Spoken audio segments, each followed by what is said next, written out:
If you're thinking of searching for something online, you probably will turn to one of the search engines like Google or Bing. Well, guess what? According to the current statistics, 74% of Gen Z uses TikTok search. The other day when we were getting on the flight, my son showed me this absolutely ridiculous TikTok video showing absolutely insane travel tips. So it got me thinking, what travel tips can you actually get on TikTok search? It's also important to mention that I've personally spent the last 20 years traveling for work and pleasure, and spent more time on the road than at home. So I know just about everything there is to know about what to do and not to do when traveling. So let's search for international travel tips. Things I will never do as a solo traveler now that I've done it for probably almost like 10, 15 years, something like that. Oh, number 5, I never bring cash. I did this one time, a big mistake, big mistake. Really? Well, that's just stupid. Where have you traveled? Try getting a tuk-tuk in Thailand with your credit card, or a taxi in Abu Dhabi, or curry in a street market of India. You can't. You need cash. Cash is king. Yes, card penetration increased over the years. Acceptance of the cards increased. But still, you need cash because a lot of smaller retailers and places outside the main hubs do not accept credit cards. Or if they do, they will charge you additional fees between 2 and 5% depending on where you are. So always bring cash with you when you're traveling. Additionally, as a side tip, when you do currency exchange, always exchange it at your destination. You will then get the best rate possible. Okay, let's continue. Let me share a few tips that you should know when taking an international flight that I learned from my god sister. She brings a crossbody pillow that she can lean into when she's flying. She also makes sure to have her name and picture on her neck pillow. She also brings an eye mask for when they're cutting on and off the lights on the flight. And lastly, she brings a sleeping bag. What? This just makes no sense whatsoever. First of all, why would you need a name and your face on your neck pillow? I mean, well, okay, let's accept it. Some people are just weird. But the sleeping bag? Sleeping bag on a plane? I mean, that just makes absolutely no sense. It's ridiculous and beyond. I mean, have you ever tried being in a sleeping bag? First of all, getting in. Second of all, getting out. It's hot. It's disrespectful to your neighbors because it's just too big and fluffy, and it's gonna be, your neighbor will feel quite uncomfortable. And it takes too much space in your carry-on luggage. Your carry-on luggage is limited. Use it wisely. Don't put sleeping bag in it. And you know what? Just as a test, if you do have a sleeping bag, get into it, get on a chair at home and sit in it for 2 hours and see how you feel. Well, it's going to be even worse on the plane. So don't even think about it. It's just absolutely stupidest advice I've seen in a long time, to be honest. The travel hack that will leave you comfortable and very single. First, the head pillow for smashing your face into the back of someone's seat to sleep. Well, not sure about single, but comfortable, definitely not. Resting your head against the seat in front of you in the airplane, it's absolutely dumb idea. The seats recline. So what happens when you rest your head and you fall asleep and the guy or girl in front of you tilts their seat forward? You simply fall forward and hit your head against the seat. Or another option, they tilt their seat backwards and it pushes onto your head and squeezes your neck and potentially injuring your neck. Absolutely dumb idea. Don't do it. It's crazy and it's not worth it. And you actually are at risk of sustaining injuries if you do it. So yeah, too many crazy advices, but let's see what else we can find. Please don't wear your AirPods on your next flight. Let's get into why and a better option for you when you travel. When you're on the plane, These oftentimes get lost in the seat cracks, especially if and when you fall asleep. And so you don't want to lose these in the plane. And worse off, we've even seen some get crunched by people as they walk through the plane and the AirPod has fallen on the ground. So instead of getting the AirPods, we recommend getting a nice pair of headphones like these Bose. These are fantastic in terms of noise cancellation as well as comfortable, and they don't fall on the floor when you fall asleep. And so we highly recommend checking this out. If you want to know where we got these, check the link in our Amazon storefront. Well, here's another absolutely useless advice. You do not need to buy expensive headphones just to get on a flight. If you're going to use them on every day, yes, by all means, go ahead and buy them. But if you're using AirPods, take the AirPods. And if you're afraid of losing them, there is a simple solution. Get one of those. It's a little strap. It's a couple of bucks on Amazon. What you do is you take your AirPods, two AirPods, you stick it in like that, 1 and 2, and that's it. You're not gonna lose them. Just put them around your neck on a flight, into your ears, and enjoy. They're quite sturdy. You can see, nothing's gonna happen to your AirPods. Don't waste hundreds of dollars on pointless headphones if you're just gonna use them for one flight. No need. So, let's see what next we have. When you're flying economy, ask for the aisle seat and be the last person to enter the plane. Really? Be the last person on a plane? Well, that's another absolutely stupid idea.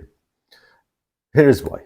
So you're the last person, you come in on a full flight, and you've got no space for your luggage. You've got no overhead space left. So what happens? You either get your luggage taken away and put downstairs with all the other checked-in luggage, and then when at your destination you have to wait for it, so wasting your time.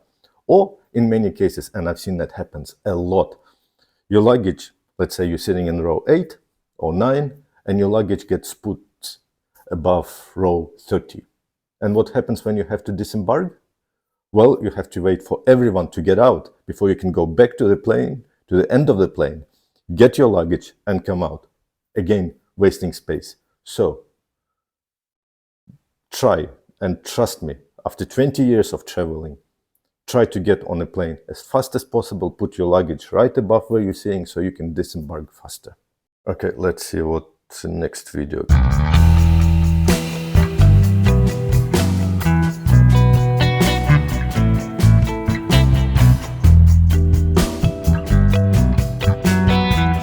Another absolutely useless product push.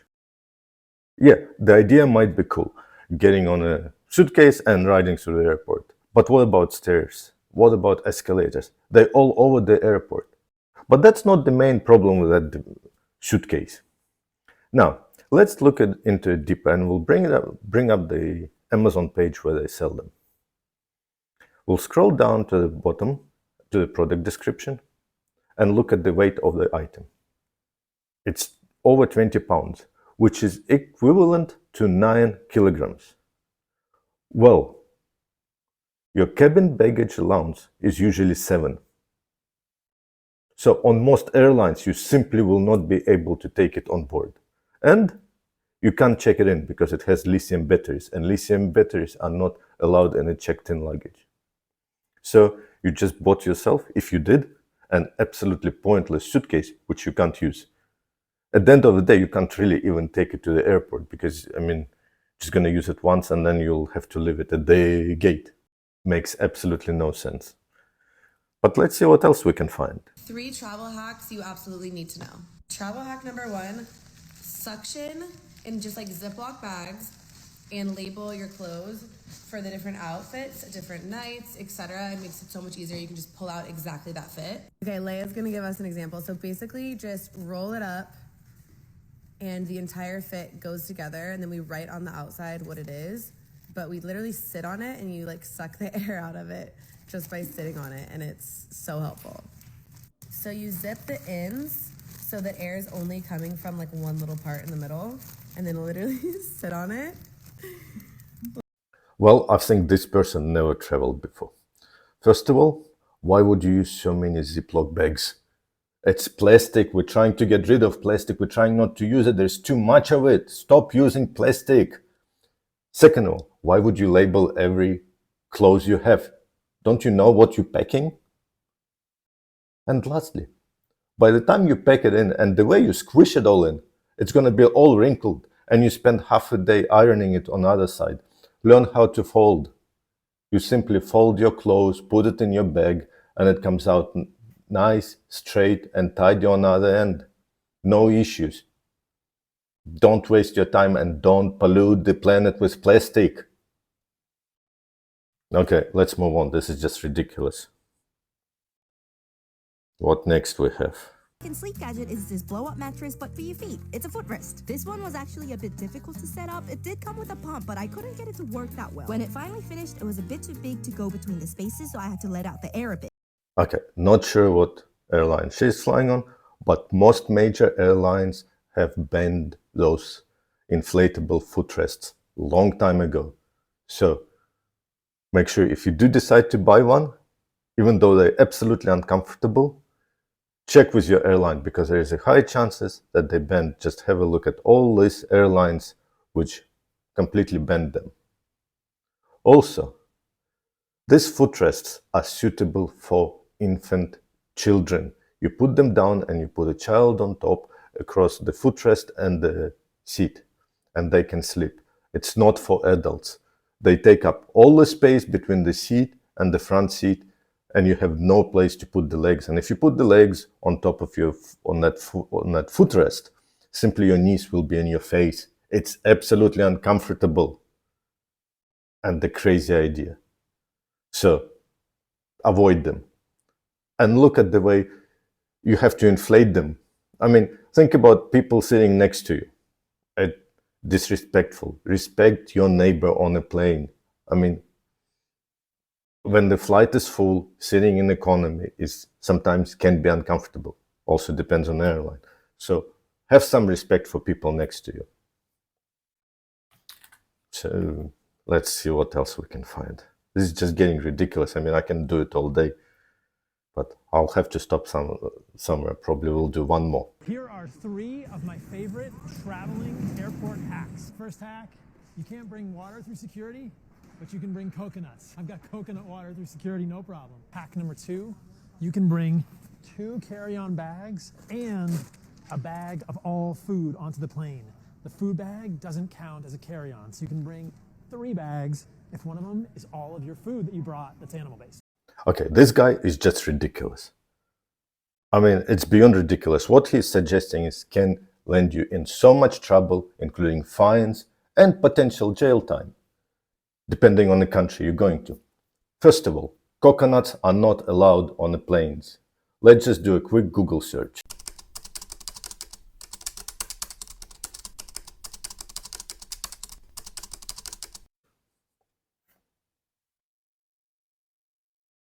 Clearly states coconuts are not allowed on planes. Second of all, bring your own food, and especially your home cooked food, the full bag of food on a plane. Think about people next to you. People don't want to smell your food. And lastly, border security, biosecurity. Haven't you ever seen border security programs on Discovery Channel? How many people get busted for trying to bring food into the countries? You had an opportunity to declare it, and you have chosen to say you have no meat and no poultry, so you will be fined $340 today. Actually, I just forgot because the last. I'm sorry. You are responsible for everything in your bag. Forgot is not an excuse. I'm sorry. You will be fined $340 today for not declaring poultry. I mean, first of all, if you declare that you have a food, they have to check it. Takes time, so you get stuck in customs a lot longer. If you don't declare it, they'll still find it, then they'll have to check it, and then they'll fine you for not declaring the food. So don't bring the food on planes at all. That's just wrong on so many levels. And thirdly, you allowed 1 cabin bag and 1 personal bag, not 2 carry-on bags, like you're saying. Okay? You can bring 2 carry-on bags, but you have to pay for it. General allowance on most airlines, 1 carry-on, 1 personal bag. Simple. So stop giving stupid advice. And guys, girls, stop listening to this stupid advice. Traveling is easy, it's enjoyable, and it's simple. Just research the rules to your destination and go and enjoy. Simple as that. And I think on this note I will end, because these videos I just keep coming and it's ridiculous.